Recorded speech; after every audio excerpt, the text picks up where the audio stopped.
We have X-Men Red, we have Spider-Punk, we got Batman Beyond, we got all these books on this week's episode of After the Poll. Guys, welcome back to Comic Book Corner 2.0. I'm your host, Mike Spider-Slayer, always helping you make decisions of what comic books to buy.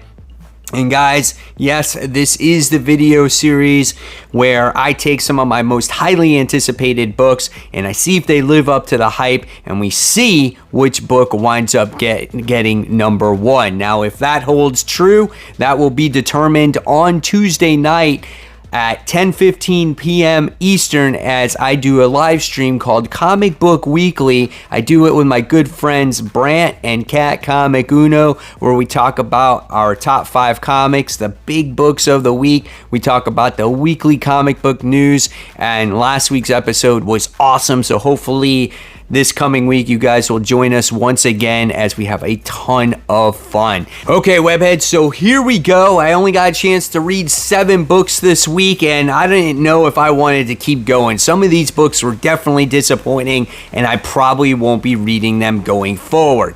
So kicking off this countdown with number 7, I gave it to X-Men Red issue 1. When it comes to X-Men Red, I thought that the artwork was actually the standout in this book. It actually looks really good. I love the way the characters look, their facial expressions. There's some good fighting scenes here between Thunderbird and who is it? Falcon, I think his name is, or Vulcan. Yeah, Vulcan, that's who it is. And I thought Storm looked absolutely gorgeous in this book. So that was the standout in this book. But when it came to the story, I'm over it, guys. I think that's just what it comes to the X-Men in general. It doesn't matter what book you release. I am actually over it. Marauders might be the only one that I stick with, but I don't know, and X-Men.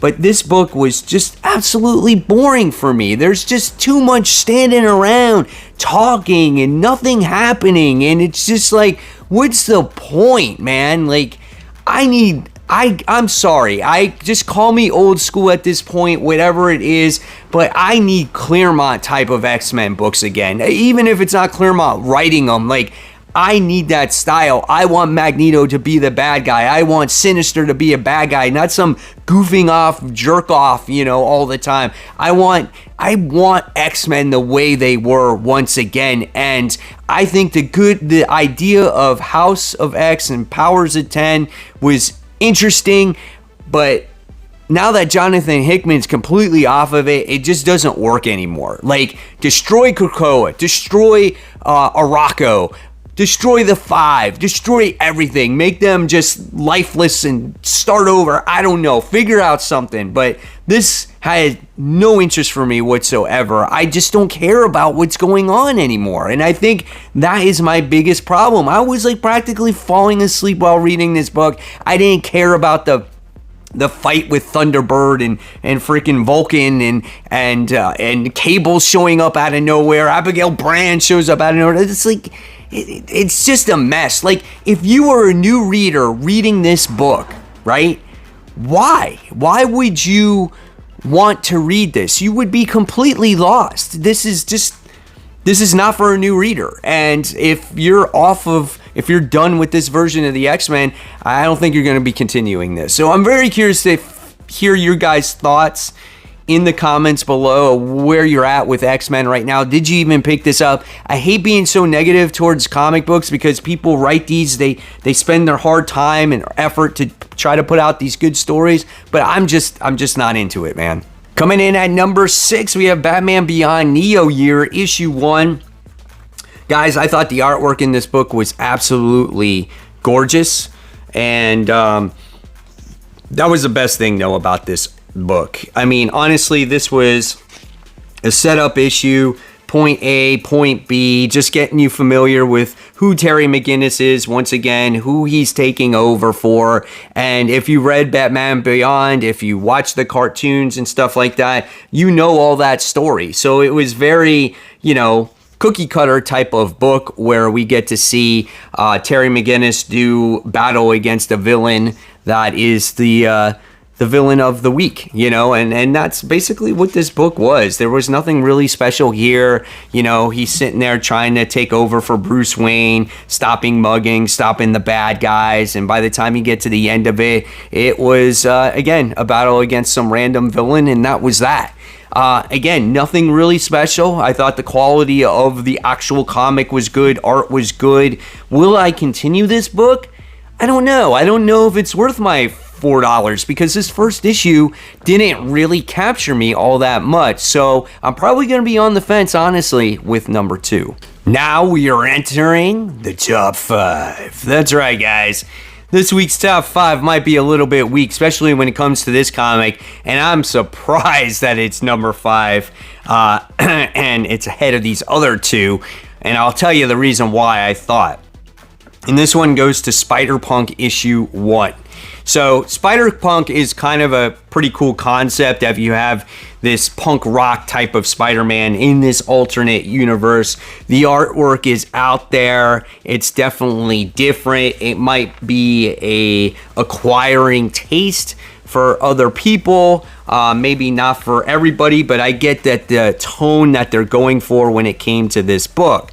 Now, the plot in this book was very basic, and I feel like this is a good book written for like 13, 14-year-old kids that, maybe are trying to get into comics and they want to check out like Edge of Spider-Verse or Into the Spider-Verse, and they see Spider-Punk, this different version of Spider-Man, and I feel that that's what this book is geared to for its audience, right? In this book, you wind up getting Anarchy Captain America, and you wind up getting Spider-Punk doing battle against Kraven and his hunters, where they wind up getting this crazy tech that makes them super strong, and that's really all the issue had to offer. Not only did they battle them once in the first issue, but they battled them twice, and in between there you get all this mumbo jumbo of them trying to figure out, how would Kraven and his hunters actually acquire all this tech. You do get an appearance from Riri in this book, and you do get to see her in her armor, which I thought was okay. But the thing that I found quite funny with this book was that they tried so hard to make these characters sound cool with their lingo and today's slang or whatnot, and it just didn't work in many ways. They're like trying to say brah, and they're just like trying to say all these punk rock words, and it just didn't work, dude. So I was like, yeah, you didn't need to try so hard. So that's what I felt. It was kind of off. But I can see that the audience that they're going for here is maybe not for the older audience, but for the audience that would go to the movies, even though we would see Into the Spider-Verse, but you would see a younger audience here. So that's where I would recommend this book, because this could be someone's first comic that they read, and it was this version of a Spider-Man, and be like, dude, I remember when I went to the comic store when I was a kid, and freaking Spider-Punk rocked, So I can see what they were going for here. It just didn't work so much for me personally. Will I be checking out issue 2? The only reason why I would check out issue 2 is because they introduced this character right here. This version to Taskmaster. That was the cliffhanger, and I was like, dude, I'm such a fan of Taskmaster. So it's like, do I check it out? I don't know. We'll see. So that's your number 5 for this week. All right, coming in at number 4, now we have Black Widow issue 15. This book was just recently announced that this issue was the conclusion to the series, and this pisses me off because this is just what happened with Spider-Woman as well. And this book by Kelly Thompson was really good. This was her best story, I think, to date, and the artwork in this series is always really a gorgeous art. There are some great fight scenes in here, and I love how this issue was really color toned as red, because Black Widow in this issue was experiencing a lot of blood loss and possible death in this book, and I love that. And again, the color tones fit of what was going on in the comic book at certain times. So this was a pretty nice looking book, and this wrapped up the story. very quickly. And again, this is another one of those books where it was like Marvel was like, all right, you're gonna wrap your shit up now and you gotta finish on this story arc and the book is going to be over. So we wind up seeing Black Widow doing battle against this character by the name of Living Blade. And at the end of this issue, you were teased that something was definitely happening to Natasha, that you were like, oh shit, did this really happen? And it actually did. Now, again, if you don't want to get spoiled, pause this or fast forward it, okay? So what happens is that she literally gets her arm sliced off, and you see that in this issue, and you're just like, whoa, you know, Natasha has no arm. She's basically bleeding out. Clint saves her, right? And he's walking with her and she's blacking out and she's like, tell my son Jerry that, you know, I loved him and this and that. And you're like, he's like, hold on, you know, it's very emotional in the beginning. He's like, Misty Knight's got a freaking vibranium arm, and she's like, and we can use that. So let's go ahead and, you know, we can fix this. And conveniently, there happened to be this super powered being that the Living Blade was looking for by the name of Starfish, who can regenerate limbs. And that's how Natasha winds up getting her arm back. It's like super convenient. It was very frustrating to see that. This guy, again, you can see it right here, regenerating her arm so she would not die. And all of a sudden she goes back in battle again and then defeats the Living Blade. It was just very convenient. Very frustrating ending because Kelly Thompson was forced to end this whole overall story and this book. And it ends up as they winning, and she gathered up her team, and it was just like, oh, I'm so happy that I have this family, and I even though I missed out on my other family in the past. And basically that was it. Kumbaya, done. So again, forced to end a title when it didn't need to, because we spent, I don't know, probably about 10 issues or so gathering her whole team, right? And that's what it was with this book. It took a long time to produce the team that she was working with, and then all of a sudden, just as she has this whole team, it abruptly ends. And I hate when this happens, but if a book doesn't sell, they're going to cancel it. And this was, again, a very underrated book. If you guys ever have a chance to go out and read this in trade, I definitely say read it. It reads very well. The first story arc is beautifully written in this book about her having this fake family. So I will always recommend this book no matter what. It's just this one issue that had this hiccup. All right, so now we're in the top 3. And number 3, we have Devil's Reign, issue 6 of 6, the conclusion to this story. Oh man, Chiquetto's artwork is so gorgeous. I love the way he draws the characters and the detail that he has. This book is such a visual masterpiece. I love the way Typhoid Mary looks. I love also just like the car explosions when they get into a wreck. Just even Iron Man looks pretty badass in here. Overall artwork, really well done.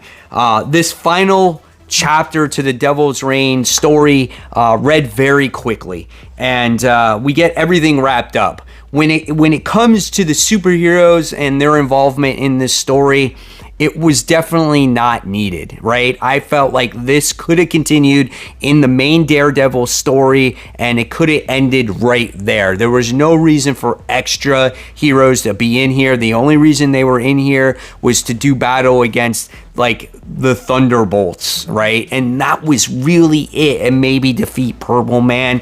So their involvement definitely was not needed. The major plot here was between Elektra, Matt Murdock, and the Kingpin, right?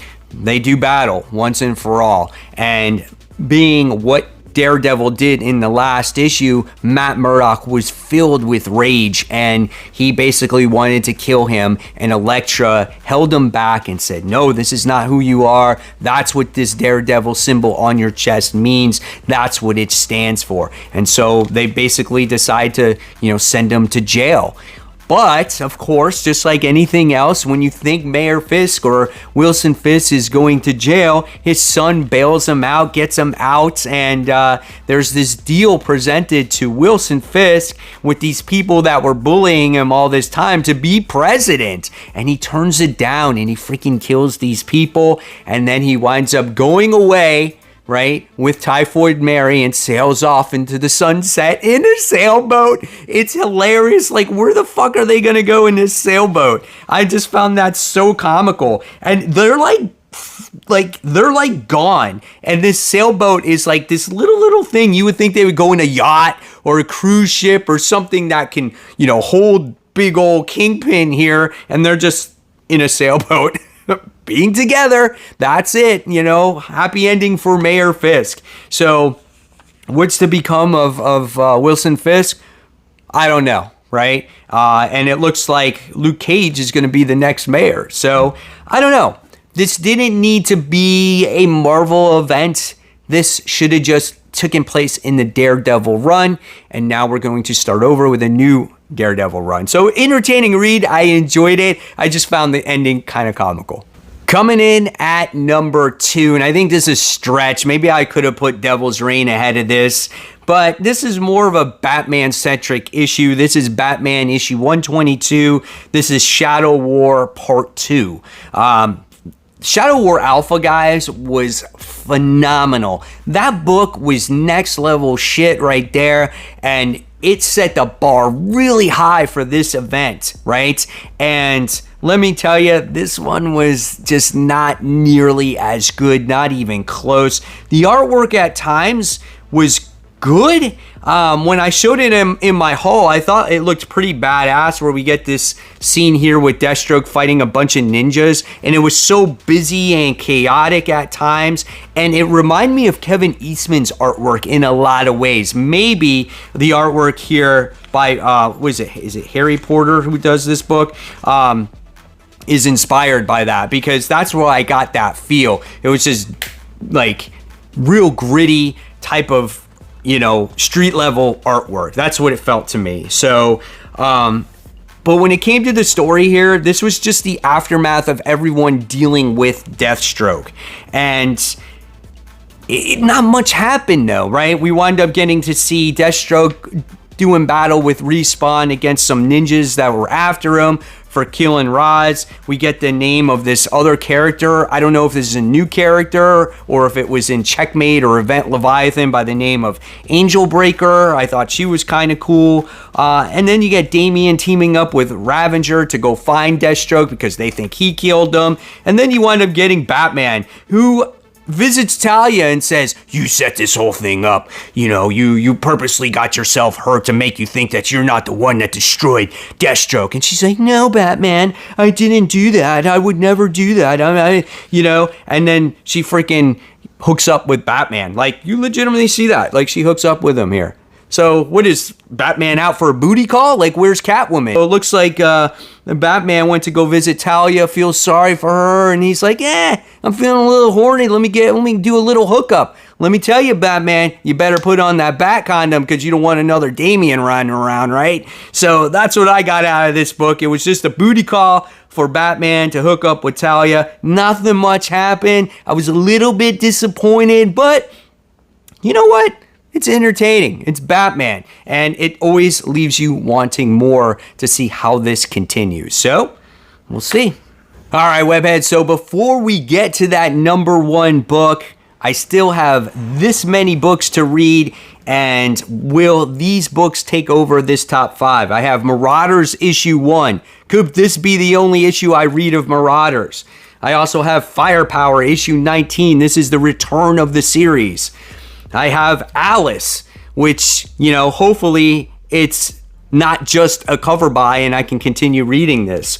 Next, we have Rocketeer issue 1, hopefully to capture some of that Rocketeer nostalgia from the 90s. I have Little Monsters issue 2. Love Jeff Lemire, but this could be the last time I read this series. We have Radiant Red issue 2. First one wasn't that great. We'll see what the second one has to offer. I have Strange issue 2, which I love the first issue. Can't wait for this. And then last but not least, The Reckoning War, Fantastic Four, issue 42. So, will those books overtake this top 5? Well, you got to find out Tuesday night, like I said, 10:15 p.m. Eastern for Comic Book Weekly. But for right now, She-Hulk is my number 1 pick of the week. Guys, this may not be a very action-heavy book right now, but if you love Jennifer Walters, I think you're going to love this book. This is the closest iteration of the character that we have gotten going back to John Byrne's run, right? There's just one scene in this book where I really enjoyed where she's like, yeah, there's not too many 7-foot green women walking around with fabulous hair. And that's something that Jennifer Walters would say. She's very self-confident, and I love that about her character. And this artwork in this book is great. I love the facial expressions of all the characters, not just Jennifer Walters. It gets you attached to the characters that much more. And we get to see the expressions on her face when she's talking on the phone to Ben Grimm because she's trying to get clients for her law firm, which is cool. And this book really was about Jennifer Walters, once again, talking with the Jack of Hearts, trying to find out the information and developing more of a relationship between these two, right? And also trying to figure out where the Jack of Hearts came from, because he's been fed a lot of information about what his origin story is, and he only knows true bits and pieces. So Jen Walters is trying to help him truly find out where he came from, why his powers are all whacked out and things like that. And I like the book. I thought it was really well written. Again, if you love Jennifer Walters, this character, you will like this book. If you're going to read this book for the first time, right, and you're looking for action, it might be very boring to you. But being that I have been a Jen Walters fan for a long time, I've read that John Byrne run, I've read all these other iterations of the character, and most recently that Gray Hulk and that monster dumbass She-Hulk. This is a breath of fresh air for me to get Jennifer Walters the way she was before. So I really enjoyed this book. I cannot wait to see where they go with this story. And hopefully, you know, people buy it so it doesn't get canceled like freaking Spider-Woman and Black Widow and whatnot. Because obviously this book is coming out because Jennifer Walters on Disney Plus is getting ready to come out, so there might be interest for this. But once that show is out or when it's over and no one cares anymore, that's when this book could end. So hopefully Rainbow Rowell has time to tell her story here. So I really like this one. We'll see if it holds up throughout the week. So there you have it, webheads. There were my top books of the week up until this point. Looking forward to hearing the comments below what you thought and what was your favorite. Do you agree? Do you disagree? And of course, guys, if you love my videos, I'm going to leave you more content right here to check out. In fact, this is my comic book haul yesterday to find out all the books that I picked up. And of course, guys, keep buying, keep collecting, but most importantly, always read your comics. Guys, thank you so much. I'll see you real soon. Bye.